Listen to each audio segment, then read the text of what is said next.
How to fix noise or background sound in your audio using Adobe Audition. Do you have footage with unwanted noise, or is your microphone not delivering clear audio with lots of background sounds? Don't worry, I've got a solution for you. Let's jump right into the video. First, import your footage into Adobe Audition. If you don't have footage, you can record directly in the program. It's a handy tool for adding voiceovers to your videos. Now, let's listen to the audio. This is an audio test.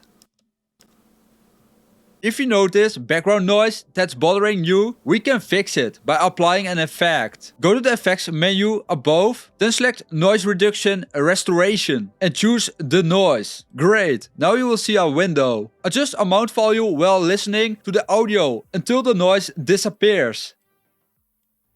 It's like magic. You can also play around with the processing focus graph to find the best effect. And here we go. This is an audio test.